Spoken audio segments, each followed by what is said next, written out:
اللہ اکبر۔ ان پڑھ اور غریب ماں کی یاد میں انہوں نے بڑی خوبصورت باتیں لکھی۔ کہا عالی نسب ہوٹلوں میں کھانا کھانے میں وہ سرور کہاں جو چولہے پر بیٹھ کے ماں کے ہاتھوں سے پکی ہوئی چپاتیاں کھانے میں ملتا ہے۔ عالی جناب، حضرت صاحب، قبلہ عالم، کیا کیا لفظ بولے جاتے ہیں اسٹیجوں کے اوپر، لیکن ان لفظوں کا وہ نشہ نہیں ملتا جو ماں کی زبان سے اوئے ببلو اور اوئے مٹھو میں رکھا ہوا ہے۔ ماں جب یہ کہہ کے پکارتی ہے تو لگتا ہے کہ سارا پیار سمٹ کے ماں کے لہجے میں آ گیا ہے، لفظ نہیں ہے، ماں کے منہ سے شہد ٹپک رہا ہے۔ ماں جب بولتی ہے تو اس کے لہجے میں جبریل بولتا ہے۔ ماں جب مسکراتی ہے تو لگتا ہے جنت کی ساری کلیاں کھل اٹھی ہیں۔ ماں جب پیار سے دیکھ رہی ہوتی ہے تو لگتا ہے عرش سے رحمتیں اتر رہی۔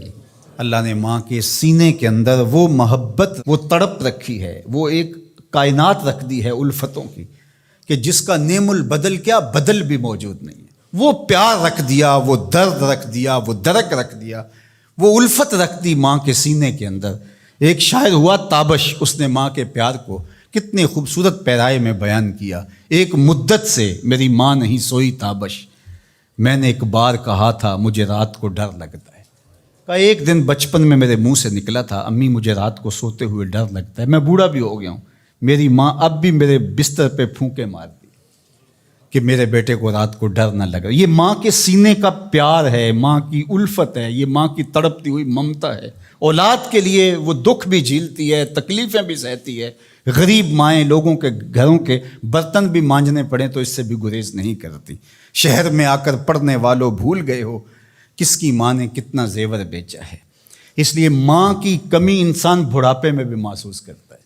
کبھی ایسا نہیں ہو سکتا کہ انسان کہے کہ کوئی بات نہیں اب میں بڑا ہو گیا، مجھے ماں کی کمی محسوس نہیں ہوتی۔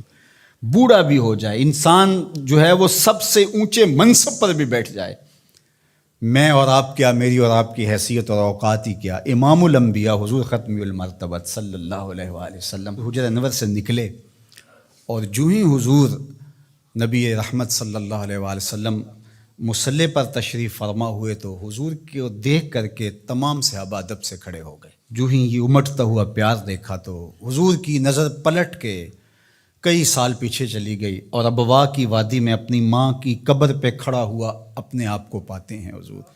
اور پھر ایک جملہ کہا، الحاوی للفتاویٰ کے اندر امام سیوطی نے اس کو بڑی تفصیل سے لکھا ہے کہ چشمان رحمت سے آنسو ٹپکنے لگے اور حضور مصلی پہ کھڑے ہو گئے اور فرمایا لو ادرکت والدیہ او احدہما، کاش آج میرے ماں باپ زندہ ہوتے یا کم از کم میری ماں ہی زندہ ہوتی اور میں لوگوں کو نماز پڑھا رہا ہوتا، وَأَقْرَأُ فِيهَا بِفَاتِحَةِ الْكِتَابِ، اور اس میں سورہ فاتحہ کی تلاوت چل رہی ہوتی۔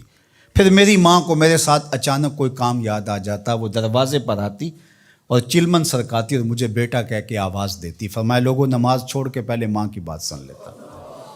تو ماں کی کمی تو انسان زندگی کے آخری حصے میں بھی محسوس کرتا ہے۔ پھر اس سے بڑا منصب کس کا ہو سکتا ہے جو امام الانبیاء کا منصب ہے؟